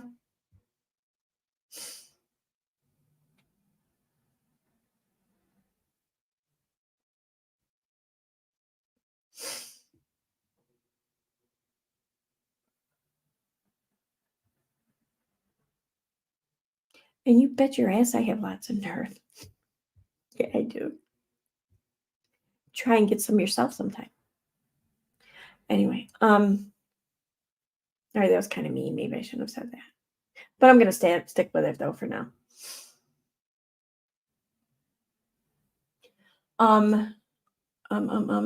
So like I'm gonna play one other video here just to give an idea of like I don't know,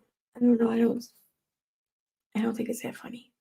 Really. That's the gist of it. I just don't. So like I was saying, a lot of bartenders on social media platforms like this, they'll do like what your drink says about you. You know, they'll just name up drinks, and you know, a lot of it's really funny. Like there's this one channel I started watching. Let me see. I just subscribed to them too recently, so subscriptions.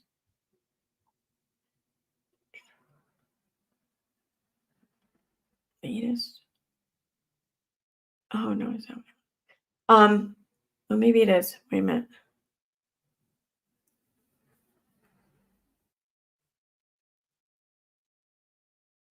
Why am I not seeing a new video by them though?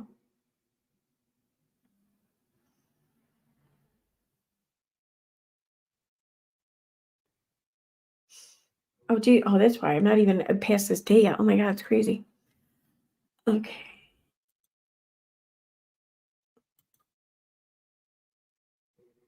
Wait.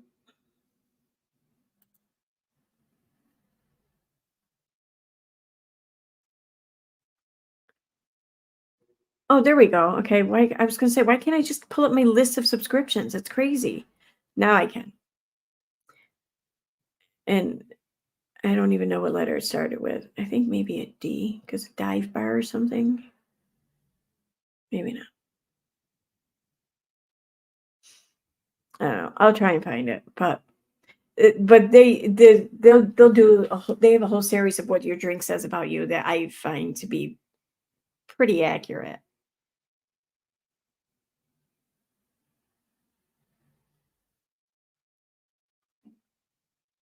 Can I list these in a different order?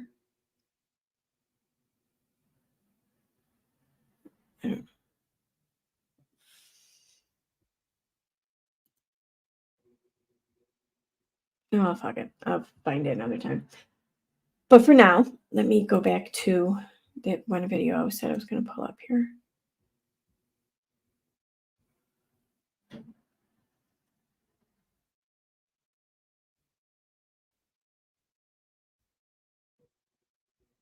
Okay, so here we go.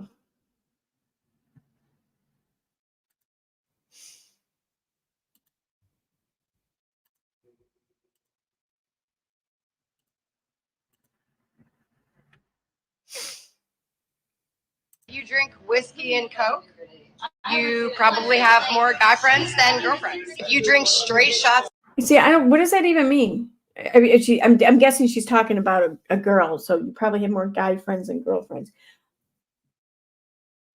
Okay, I mean, Of tequila, you have been through a whole lot already in your life, and you are told that you are a very blunt and straightforward person. If you okay, like you and your friends order a round of lemon drops, it's because none of y'all could agree on a single shot. Oh no, I don't do tequila, it makes me naked. no, it's because like the sorority went out for a night. That's why. That's what your drink says about you with a round of lemon drops. Sorry, but that's what it says. Oh no, I don't do Fireball, it makes me mean. Oh yeah, we're gonna Venmo you. They are not gonna Venmo you. If you drink vodka Red Bulls all night, Well, chances are you're going to end up divorced very young because you put your career first and everything else you did, you know?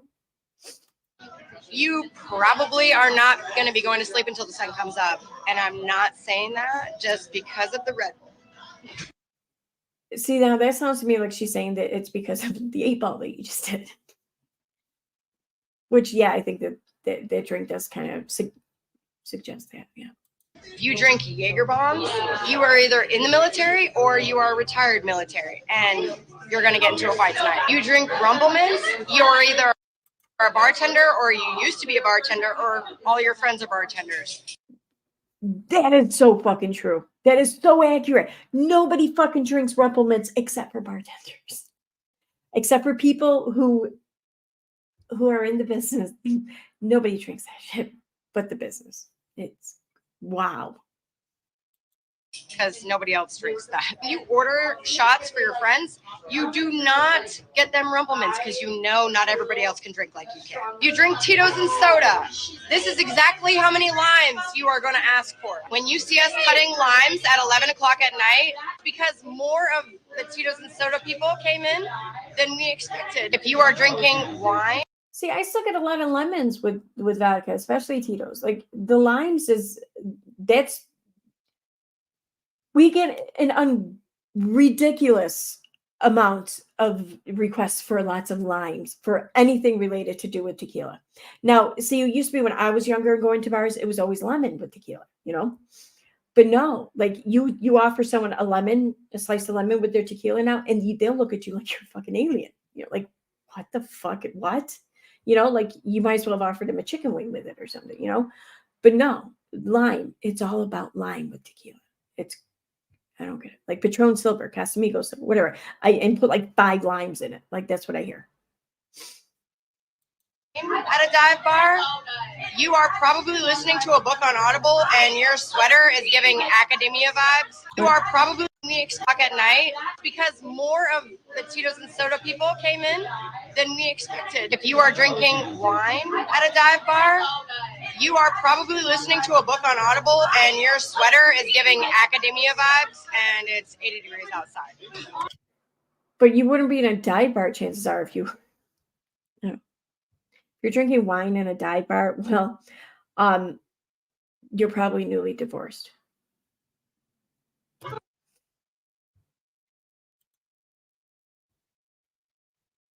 But yeah, see, so I don't know. I just didn't really find them that funny. There's done a couple other ones too.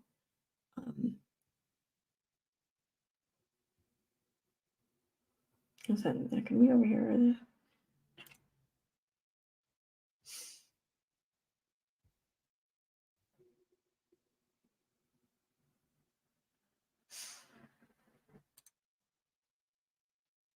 Been bartending for 13 years, and this is part 2 of what your drink says about you. You drink gin and tonic, no one can figure you out, and you like it that way. You're super mysterious, but you're also a social person, and you're a great listener. If you drink Patron, I'm probably going to compliment your nails. Probably have a very cute designer purse that you're carrying. Girl, you're overpaying. You have not discovered good tequila yet. You drink fire. From Patron? Oh my God, Patron's like the new Jose Cuervo. Like, it's like the cheap fucking tequila now. Oh my God. Like, no. Like it's all about Casamigos, really it is. But it's also about Don Julio too. Like it's these other tequilas, it's more expensive tequilas that's actually becoming more popular, well above Patron now. There's a couple of Patrons actually though that are kind of pricey that are I don't know, really good. But yeah, that's crazy. Fireball. You are very creative, probably a musician or an artist of some kind. You are used to blacking out regularly. That's when your anger issues come in, but you don't take it out on normal people. It's just whoever you're closest to. You like Yeah, but it's anyone who drinks alcohol. kamikaze shots. You were born in the 70s or the early to mid 80s, and you love a clean house because you get off on the scent of pine salt. Drink Fernet. You love to talk. I'm sorry. If you come into a bar and you ask for kamikaze shots, yeah, I might sit here and think you were born in the 70s or 80s, sure, okay. But I'm not going to sit here and think that you love a clean house. I'm going to think the exact opposite, really. If you're still drinking kamikaze shots, yeah, that's what I'm thinking. I'm thinking that your efficiency apartment is probably messy as fuck. Talk about how well traveled you are, and you're also a one-upper. Drink Jameson straight. You deal with people all day, and right now you're over it. You're either in sales or you work in the service industry. You're probably going to vent and rant about. Or you probably just really can't stand the taste of pickle juice. Your day for less than 1 minute, and then you'll be good. And your bartenders love you because you tip really well. You drink vodka and cranberry. You just turned 21 and you don't know what else to get. You drink vodka soda with a splash of cranberry.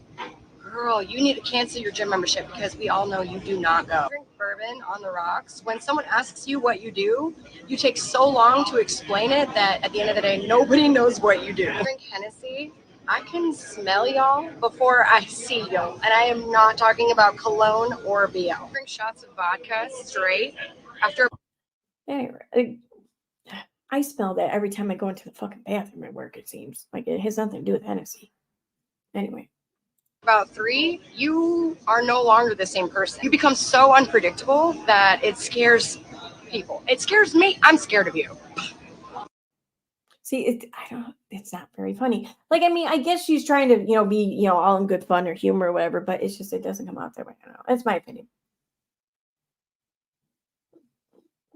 But some of the shit, though, she's done. Like, I'm going to play one more video. This, I give her props for it. I do. Because this is so accurate. Okay, what's up? Go. Yeah, go on and jump. You were just about to jump, and now you don't want to jump. Right here. This is so accurate. Part 17 of drunk math. I just put 0. Okay. 23. They ended up writing the tip in the total line, so I put 5 in. Looks like 30, but 30 plus 122 is 152. It looks like they had 152 there and then changed it to 172. I just put 30 in. 190 plus 15 is 205. They wrote 105. I still put 15 in. I zoomed in on this one. Doesn't that look like 10? But the guy was still there. So we went up and asked him, and he ended up saying put 30 in as the tip. Adding 10 to a number should be the easy route, right? They still got it wrong. That happens all the time. Oh my God, you would not believe how often that happens. Like, it'll be like a bill for like $56 and they put $10 tip down, and then they'll put the total like 63. And it's like, what do I do with that? I put it in for 10, whatever. I put 0. Bro, what? I put 10 in. I love it when people do this. I put 6 in because I'm pretty sure that says 20. 27 plus 6 is 33. They wrote 36. I put 6 in. I do. That's when you put it up to 36. Because, I mean, obviously that's the total they wanted. So give them the total that they intended, that they anticipated. Not know where this person learned to write numbers, but I don't know anybody else that writes their 1s like that and their 9s like that. I went with 8 because I think that says 81. I know that this one says 5, but I had to stare at this one for a while. I watched this person get a calculator out to add. I thought that they were trying to like calculate 20%. No, they were trying to add 29 plus 7, and they still got it wrong. How does this happen? I believe it. That I believe. That is so accurate, though. Oh my God. So yeah, that's Michelle, the bartender from TikTok. All right, back over here to chat.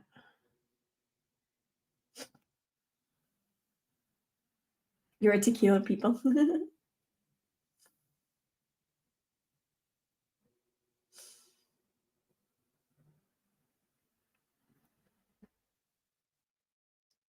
Hey, Renelle. Hey, Happy New Year. And thank you for the happy birthday.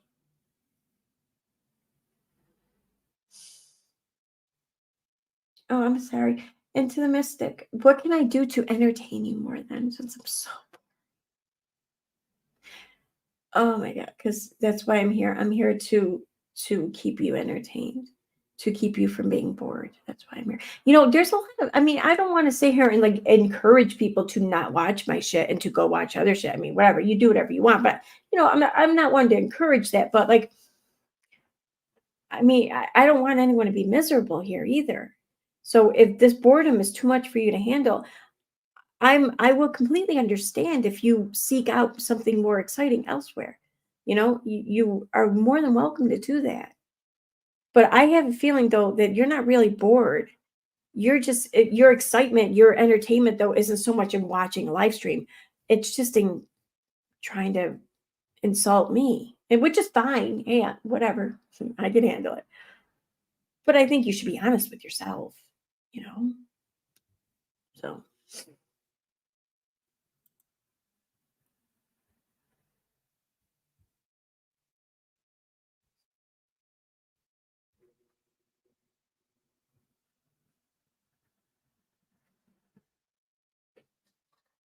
Oh, you should have been here earlier. I think Nikki was here. I think she was in the chat earlier. So, I don't know. Sorry you missed her. So, anyways, on that note, it's been over an hour. It's coming up on 2 hours now. And it's 2:30. And I have to work again tomorrow. Like, for like a week before Christmas, I've been working every day. Every day. I've had one day off, and that was Christmas Day. And I'm working tomorrow and Thursday, but then I have a day off. I think. I'm supposed to, anyways. I was supposed to have tomorrow off too, but that didn't pan out. So, anyway. But I don't have to go in until nighttime, so there's that. I get to sleep in tomorrow. Yay. But, sorry.